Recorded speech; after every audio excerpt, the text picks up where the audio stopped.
Pour cette restauratrice du Musée royal de l'armée et d'histoire militaire, c'est un peu Noël avant l'heure. Elle vient de recevoir une nouvelle toile du peintre Fernand Allard-Lolivier. Sa mission pour les prochains jours, redonner un coup de jeune à ce soldat peint en 1916. Il va falloir retirer pour enlever la peinture du cadre, parce qu'on peut constater qu'il y a des petites pertes de matière à plusieurs endroits, surtout ici.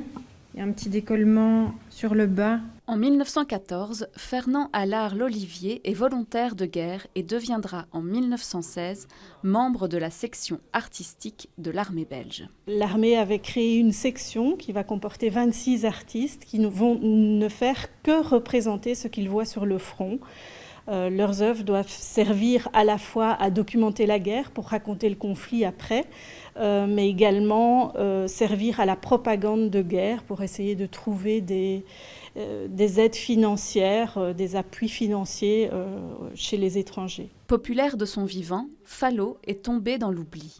Mais sa petite-fille a décidé de lui rendre hommage en publiant une monographie. Les petits-enfants voulaient redécouvrir en fait le travail de leur grand-père. Ils vont redécouvrir des grandes malles dans lesquelles ils vont se retrouver toutes les photos des tableaux du père, enfin du grand-père, tous les écrits, toutes les lettres à sa femme, toutes les lettres de critique, tous les articles de presse qu'il va faire. Tout ça va se retrouver dans des malles. À travers l'ouvrage, les curieux pourront découvrir un peintre et ses écrits, un travail quasi journalistique sur le début du XXe siècle. Quant à l'exposition, elle sera accessible en 2021.